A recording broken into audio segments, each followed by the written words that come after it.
What's up, guys? Welcome back to the Heat Check podcast. As always, got another slam-packed week. A lot of news coming out of this week, especially huge signing offs, pretty much when it comes to this season, and pretty much it's gonna change the future for a lot of teams, it seems like. But before we get into everything, make sure you are subscribed to the channel, hit that notification bell, and let's jump right into our offensive and defensive player of the week for this year's divisional round of the playoffs. So I'm gonna start off with my offensive player of the week.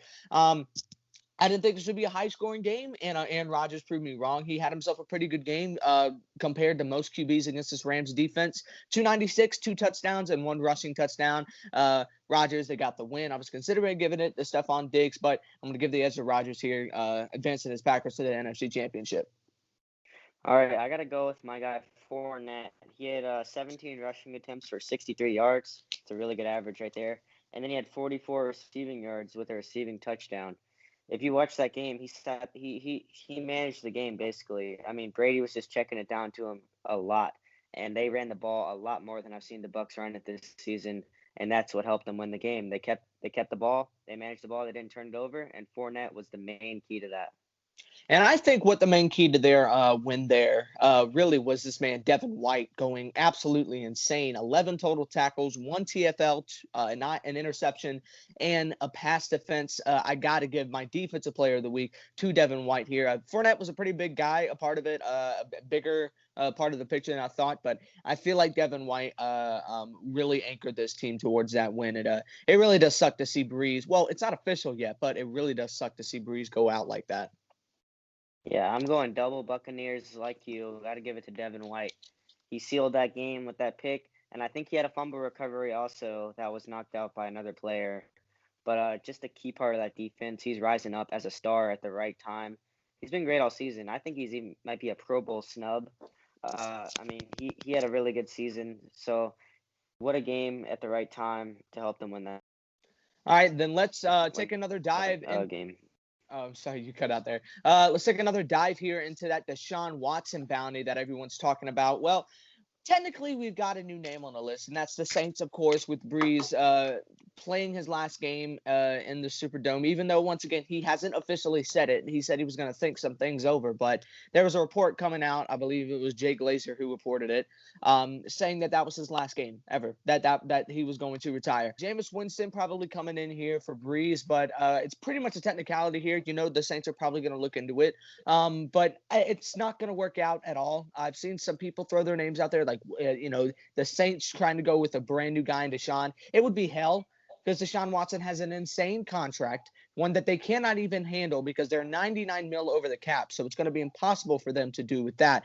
But a team that has gone, their stock for Deshaun has gone up, which I have it written down here. I've got guys whose stock has gone up and guys whose stock has gone down. So let's look into the Colts. I mentioned it last week because I didn't know specifically if Philip Rivers was going to take another shot at it or if he was going to retire. Well, now Philip Rivers, in my book, I believe he should be in the Hall of Fame. You can say what you want about that, but Philip Rivers, a great career, and he is now gone. Deshaun Watson should be at the top of their list. Do you think, with the absence of Rivers now, do you think the Colts have skyrocketed to the top of the list like I think they have? Absolutely. I mean, you need him. I mean, you have the guy like Jacoby Brissett, who's been there for a while. He knows the playbook, but he's not going to get it done. He's not going to take you to the playoffs. He's not going to take you to a championship. You need a guy like Deshaun Watson to sit there and patrol those young receivers and get them ready for a championship run.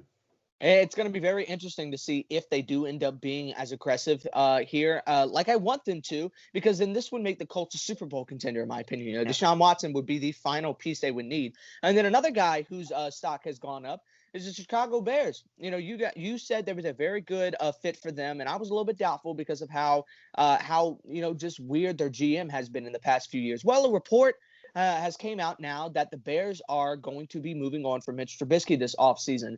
Pretty big news coming out of Chicago. You don't know if they're going to be like, I don't know if we have the assets to go after Deshaun, but here in my books, I still have the Panthers as number ones when it comes to best fit, but when it comes to the guys who are at the top of the feeding chain, most likely, I got to put the Bears at number one now. Now that they have gone out there and say we are moving on from Mitch, who else to gain in there than the guy you missed out on the first time around? Get Deshaun in there. I feel like the Bears are now probably the most likely contenders here, followed by the Niners and then the Colts. Actually, probably the Colts over the Niners, to be honest, just because I haven't heard much from the Niners about this whole Deshaun situation. But, I mean, this is great news for Bears fans. I mean, do you think Deshaun here would give the Packers a run for their money in the NFC? Oh yeah, I said it last week. I mean, this team is going to be a perfect fit if he gets in there. You got the receiving core, you got the running back, pretty good at line too, with a great defense. I mean, that's what you need. That's how Brady. These guys are winning all these Super Bowls. They have a good defense to back them up when they make mistakes. And if you get a guy like Deshaun Watson, a generational talent, with a defense like that and those type of weapons on offense, I mean, they're at the top of that division, in my Yeah. opinion. With Rodgers getting older, that's their division from now on. I don't know if because Rodgers seems to just not be aging, but I don't know if they're going to be the top in that division. But I know if they do get Deshaun, they will overall seeding. No divisional champions or anything when it comes to overall record. They'll probably be a top 4 team in the NFC with Deshaun. And then another team, thankfully, their stock is trending up for Deshaun because it is for the best. But their name is starting to be raised around everywhere. Everyone is starting to really pay attention because the Panthers are getting a lot more aggressive when it comes to this Deshaun trade, which is perfect. It seemed like they are listening to me because the Panthers would be. I don't want to say it, but I really wouldn't be surprised to see the Saints fall and the Panthers take their place when it comes to not the top, but when it comes to the top of NFC overall seedings. Because the Bucs are probably going to take over that division once Brees is out of there. Because you don't know how the Saints are going to handle their cap situation, and I feel like they're going to take time to just kind of rebuild and get their stuff straight. And then the Panthers are going to go up there if they do end up getting Deshaun, which is perfect. I mean, do you think out of those 3 teams I named, Bears, Colts, Panthers, out of all those guys, who do you think Deshaun is going to impact them the most and just really give them the best chance at getting a championship? Because in my eyes, Panthers would be a great offense, but I don't really know. I would just love to see that offense play out. I gotta go. Man, it really depends if Allen Robinson gets re-signed, but I feel like I want to go Colts here over Bears when it comes to the biggest impact. I wanted to touch on. I'll give my answer to that in a little bit, but I want to touch on what you said about the Panthers and that division. The Saints are going to struggle going through what they have to go through this year, and they're probably going to be maybe even a negative record team next year. Without Drew Brees, you're going to lose a ton of players this offseason with that cap overload. The Saints they're not contenders anymore. I'm sorry to say it, but this isn't your division anymore. If someone like Deshaun gets in there, they're probably going to overtake that division with Brady retiring in maybe a year or two. That's going to be their division. I mean, Deshaun Watson is such a huge key to so many offenses, so many teams, that he could just overtake any division he wanted to. But out of those 3 teams, a championship, I'd have to go with the Colts also. Just like the Bears. I mean, they're really similar to the Bears. They have that great defense. They have pretty good weapons on offense. And Deshaun just seems like he would fit so well into all 3 of those teams. But for championship purposes, like division purposes, getting to the playoffs, it's got to be the Colts, in my opinion, just like you said. I like the wide receiver Colts. I mean, I like the wide receiver core better on the Colts, and also they have the best O-line in the league, in my opinion. Yeah. And the Bears, I don't know if they're far from it. I haven't looked at their rankings, but I know the Colts are known for their O-line. And put Deshaun Watson behind a good O-line for once in his career, and we don't even know what that's going to look like. It's probably going to be a scary sight for most teams. But moving on to a team whose stock has gone down, and that's the Dolphins. Everyone was buzzing about Deshaun's going to Miami because he's basically trying to hardball his way over there. But the Texans are not high on Tua. The Texans aren't convinced at all with Miami. Miami was considered a very, very big contender for all of this, but now it's starting to change to the fact that they're pretty much just tanking down to the bottom of the list. It's just foolishness at this point. It's very surprising to see. So do you think Miami still has a chance and should still pursue this, or do you think it's pretty much just kicking a dead horse at this point? I think if you have a chance to pursue a talent like this, you have to try as hard as you can. It doesn't matter if they want a certain player or not. If they don't want Tua, I mean, hey, Tua can go to another team. He can ride the bench for a couple years or what. you got to go after Deshaun Watson because he's a franchise-changing quarterback. We saw him take the Texans to the playoffs with a very mediocre team, and this year, I mean, having a record-breaking season with nothing basically. So, I mean, if you can pursue him, you got to pursue him. Every team should be pursuing this guy, in my opinion. And it's going to be really interesting to see how the Los Angeles Chargers change as well, because they decided to ditch Jason Garrett. I guess that interview didn't go well, but Rams defensive coordinator. I mean, after that season that they just had, what better defensive coordinator to go for than the Rams? He has been named the new head coach of the Los Angeles Chargers. This is a Chargers team that could not keep a lead, that could not stop people from coming back. So uh, this is a amazing hiring for the Los Angeles Chargers. This is perfect for them. I mean, what do you think? I think this is probably, honestly, for me, this is probably the best head coaching signing of it all. If I'm really looking at it, I think it's the most underrated, and it's probably the best just because of how much potential. Now, it's a defensive coordinator hiring. I don't like defensive coordinator hirings when it comes to head coaches, just because we've seen how they just don't play out. But I really like this hiring for the Chargers. What are your thoughts on it? Yeah, it's a great move in my opinion. Like you said, the Chargers were known for giving up leads and choking late game situations on defense. And something like that is perfect for you. I think the Chargers are going to be a lot better than they were this season because they lost so many close games that their record could basically be flip-flopped. I mean, that's Yeah. the thing about it. They lost a ton of games early in the season, just so close, and then they started heating up a lot, getting into some high-scoring games and coming out on top in the later region of the season. So if you get a defensive mind like that, that can help just after halftime, if you have the lead, just keep the lead like that. And Sean McVay, the Rams are known for doing that because Sean McVay's never lost a game when up at halftime. So I think this is a perfect signing for the Chargers. And something else that's very, very questionable for me when it comes to all these signings is Detroit.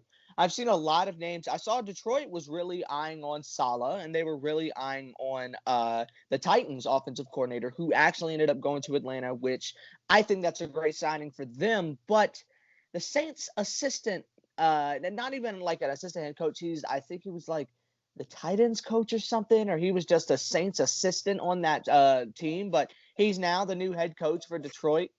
It's such a weird signing. I'm like, you had all of these. You have Eric Bieniemy. You have one of the greatest offensive coordinators in the league still in the market, and you go for an assistant. I mean, either he really impressed in interviews. I mean, this could be another Joe Judge, but I don't like this signing at all for Detroit. Find it funny, actually. I mean, what are your thoughts on it? Yeah, I don't really understand it really. I mean, you have so many good options in free agency for coaches. I mean, it's just a weird signing. I don't know what their logic was. I mean, he could have done something that they like you said, impress them in the interviews or something. They might just see something that they like with him. But we'll see how it plays out. I mean, not the Dolphins. The Lions have to get something going though, and they got to be better than what they have the past 3 years with Patricia. And also, some interesting reports coming out that after the Rams game, not only did they lose their defensive coordinator, but the relationship between Goff and McVay seems to be very rocky right now. It's not great. I mean, I'm never big on Goff. I mean, there's a lot of people who continue to say that Goff is the best QB out of that draft class, which I don't even understand how it's a conversation. I mean, it used to be with Carson Wentz, but now that Carson Wentz has played so bad, it's not even a conversation. Dak's the best guy to come out of that draft class, and Goff is criminally overpaid for an average QB. And I feel like if the Rams end up trying to get away from Goff, it would be better for their franchise. Really, I don't like Goff when it comes to their future. I feel like he's just going to drain them out of money more than give them playoff success or just regular season success. I mean, so what do you think the Rams should be focused on here? Do you think they should just keep it? Goff knows this playbook better than anyone else in the league. Try to keep that offense going, just kind of keep that, because they had a pretty good season. So do you think they should just keep Goff, or do you think it would be better for them to just move on from him? I think in the long run, maybe drafting a QB would be the move. But right now, I think you got to stick with Goff. You've had success for many years in a row with Goff. It's mostly the defense's credit, but you've had success with Goff. You've been winning games. You haven't had a losing season in a good while. So I mean, right now, I think you finish up his contract, maybe draft a QB in a couple of years, train him, and then you have your franchise quarterback, and then you get rid of Goff, who is very overrated in my opinion, just like you said. And the last head coaching hiring is the most recent. The Colts offensive coordinator is now the head guy over there in Philadelphia, which means now the question is going to be answered soon: Wentz or Hurts? It really depended on who they were going to bring in for their head coach, but it's going to be Wentz or Hurts. Now, of course, we both here think that Hurts is the guy to go with in the future, but the only thing that was holding Wentz back coming back to Philly was Eric Peterson, and he's gone, long gone now. So now you're thinking, okay, so it's pretty much just what are you going to get better value for? Do you think a trade with Wentz is going to give them better value, or do you think them letting go of a young developing talent like Hurts? Honestly, I still think they should trade away Hurts, but I mean, trade away Wentz, not Hurts. Stick with Hurts for the future. But who do you think has more value when it comes to what they'll get out of trades? I think for more value, people want the young guy. I mean, for a trade, they want that young talent. We've seen what he can do. He's had some very good games. I mean, he has made some questionable throws. He is kind of a gunslinger, but he's going to get that fixed. It's his first year. He came in late in the season, didn't even play all season, and he impressed a lot of people. So people are definitely eyeing that, and you get a lot more value with Hurts, in my opinion, because no one wants a washed up Wentz as what it seems right now. It could have just been a bad apple of a year, but I mean that's terrible. You gotta you can't make that bad of an impression and expect to be looked at like a franchise quarterback. All right, and then the first, I guess, quote unquote, big signing of this offseason, I guess, when it comes to players, we got that Dwayne Haskins going over to Pittsburgh. Man, I mean, this ever since they lost to the football team, their franchise has taken a nosedive. This is a horrible move. I don't like it at all. Dwayne Haskins has proved time and time again he is not a good QB. I don't think he ever will be a good QB because he doesn't have the discipline, doesn't have the attitude, and frankly, just doesn't have what it takes to be a serviceable backup, even in my opinion. I feel like this is not the guy that Pittsburgh should even have in their locker room. This is not a cancer you want on your team unless Mike Tomlin manages to straighten this guy out and somehow make him a serviceable QB until y'all draft Big Ben's replacement. Good on y'all, but in my eyes, Haskins is not the guy to roll with here. Well, Mike Tomlin's been known to deal with some very those Yeah, type of people in the past. I'm not going to say anything, but I mean, you've had AB, you've had Juju, you've had a lot of people like that, and Mike Tomlin Le'Veon. has straightened them out some. So I mean, maybe this is what Mike Tomlin wants. Maybe he sees something in Dwayne Haskins that he can develop. But is this your quarterback of the future? You have this young wide receiver core that could win championships. You can't waste it with this type of quarterback. I mean, Dwayne Haskins, he's shown some upside, but he's just not getting it done. He never got it done for the football team, and I don't think he's going to get it done for the Steelers. Maybe Ben's going to play another year and he's going to develop and maybe become a star on the Steelers. We'll never know, but I just don't see what their logic was behind this decision. But if Mike Tomlin somehow makes this work out, then he's a genius, but I don't see it happening. Yeah, and another thing that I feel like is a very interesting conversation to have right now, and it's Mark Ingram. Mark Ingram was a touchdown heavy running back previous season, and then this year he dealt with injuries and kind of took the back seat to Gus Edwards and J.K. Dobbins, and now he is released from the Ravens. If I am the Jets right now, I'm signing Mark Ingram. I still think Mark Ingram has good enough. I mean, he was a Heisman winner, and he came into the league. And if you don't remember when he was with the Saints, him and Kamara was the best two-headed monster people have seen. And the only guys to even come close to that production since then is Chubb and Hunt. So I feel like Mark Ingram still has a lot of goodness left in his tank. And I feel like if the Jets were to bring this guy in, pair him up with who I still think they should draft, but they might not, Justin Fields, give him a decent backfield to work with, or you continue to draft Fields, or you try to aim for a guy like Najee Harris.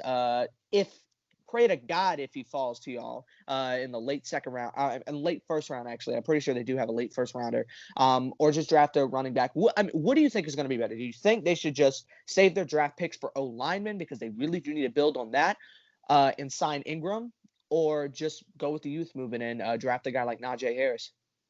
If I'm the Jets, I'm signing Mark Ingram, I'm signing Chris Godwin, and I'm drafting Jalen Hurts.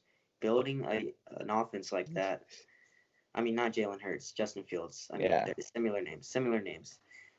Godwin's a free agent. I think he's gonna want the money. I mean, I don't know if he's gonna want to stay with the Bucks and make a low contract like he's been doing. I think Godwin's gonna want the money, and the Jets have a lot of money, so you can pay Ingram, you can pay Godwin, or maybe someone like Allen Robinson or something like that, one of those type of receivers, and then you draft Justin Fields. You might turn your team around and get a few more wins than you did last season. So I like that. It would be very, very interesting to see the Jets go all out, drafting Justin Fields, bringing in Mark Ingram and Chris Godwin. And not only that, imagine if they also managed to pull in Galladay or even Marvin Jones. Absolutely. Godwin, Marvin Jones, and Ingram, that's a very, very good weapon list for Justin Fields to start off with. I mean, honestly, if I'm the Jets, I got a lot in my, especially with Robert Saleh up there. Saleh, he's going to attract guys over there to New York, I feel like. And the Jets aren't really looking that bad when it comes to the future just because Robert Saleh has come in there. So it's going to be very interesting to see how that pays out. But let's stop talking about all the nobodies and let's get into the conference championships, man. The Super Bowl is only 2 weeks away. But AFC, let's get right into it. Mahomes, it's really trending up. It looks like he's going to play. He has practiced fully now, so I do think he will play. So now it just comes to the point where we second guess ourselves. I'll let you go first because I still gotta think about this a little bit. Bills, Chiefs. Who do you got? You gonna stick with the Bills? 3 games of football left. It's sad to see the season coming to an end. I picked the Bills in the beginning. This is going to be the Super Bowl before the Super Bowl. I said it in the beginning. This was going to be the AFC Championship, and this was going to be the Super Bowl before the Super Bowl. It's going to be a shootout. I'm giving the win to the Bills like I had in the beginning, and I'm sending the Bills to the Super Bowl. I think it's going to be whichever offense can perform better in the fourth quarter. I think it's going to stay really tight, and then somebody's going to have to clutch up, and it's going to be a one-score game, and it's going to come down to that. The Chiefs have the edge on defense, but I think the Bills have the edge on offense. They're the number one ranked offense this season, and they are heating up. They had a bad game versus the Ravens, but the Ravens are a better defense than the Chiefs. I think that Josh Allen is going to absolutely make a statement in this game and show who he is. He's fired up. He's ready to win the Super Bowl for Buffalo, and I think he's going to go. Well, I had a little bit of time to think about it, especially when it comes to, and I was leaning towards Bills, but then, man, that game from Tyrann Mathieu really, really did put my trust back into the Chiefs. And I don't know if I'm pretty sure Clyde Edwards-Helaire wasn't back last week, and if he is back, it's going to make this look even better for the Chiefs.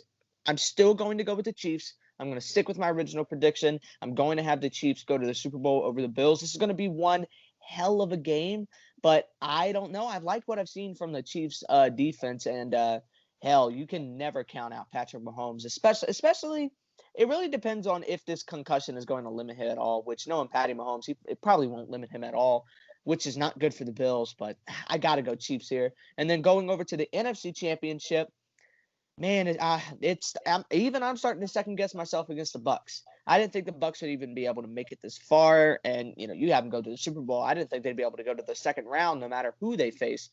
But Drew Brees decided to play like the old man he really is. So now it's just really up to the question of, do you think Brady's offense is going to look that good against a top tier team in the league?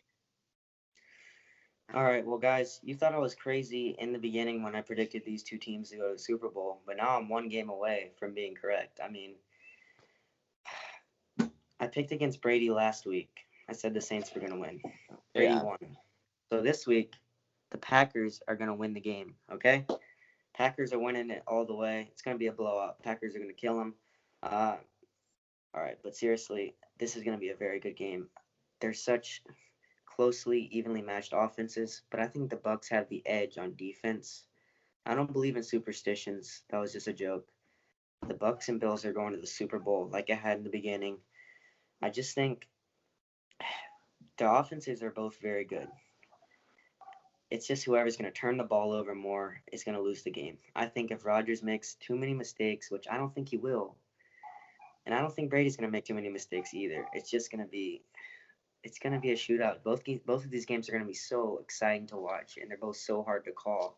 But I just got to stick with myself. I got to stick with my gut like I had in the beginning and make myself look good when this all turns out. When AB was signed, I said right then and there the Bucks were going to the Super Bowl. I didn't know how much that would end up playing out. I kind of just said that as a joke, but as it's played out, it's been very good. Packers have continued to look great, have continued to be the team that everyone knows they're going to be. But the one thing I didn't expect the Bucks to do was get Lenny involved as much as he did. And Leonard Fournette balled out. And it's almost enough, and it will be enough to make me believe in the Bucks. So I'm going to go with the Bucks over the Packers this week. I feel like it's going to be a 3 to 7 point game, but once again, the Packers defense has been better, but they have continually in the past failed on the run. And if anything's going to keep this game in line, it's going to be the run. A couple of big pass plays or whatever, and if Lenny can just keep on pounding it, Bucks are going to have themselves a walk to the Super Bowl. But I still feel like Packers are going to give them one hell of a fight. These are two great conference championships, best possible outcomes in my opinion. And I can't wait to see this. But I got to change up my prediction here.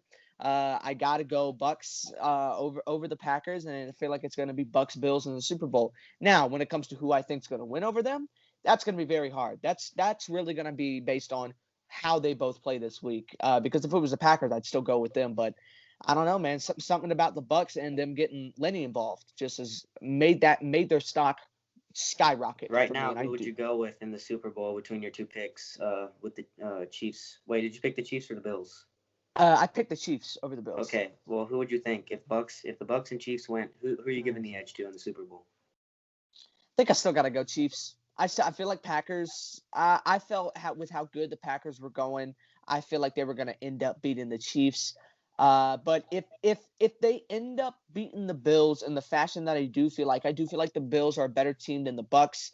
I'm just gonna switch up my ideology. I know I hate going with the Chiefs here. They probably end up going back to back. But as of right now, unless the Bucks surprise me here, like I think that they will, I still got to go with the Chiefs. Still got to go with the Chiefs here and be safe. But that might change depending on how this game goes.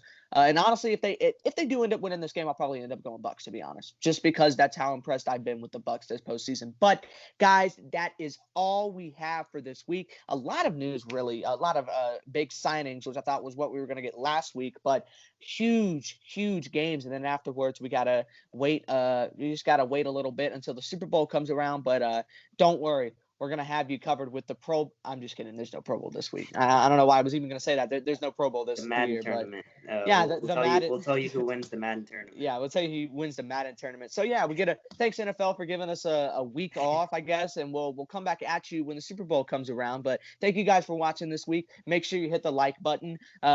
Subscribe as always. If you're not subscribed to the channel, what are you doing? We posted so many episodes and you're still not subscribed. You're just lacking. Make sure you have that notification bell because if we're ever delayed on our uploads, you don't want to just think that we're not uploading. So make sure you have that notification bell turned on, and we'll see you. We'll see who goes to the Super Bowl, and I guess we'll enjoy our little vacation here. But yeah, see you until the Super Bowl, I guess. Peace.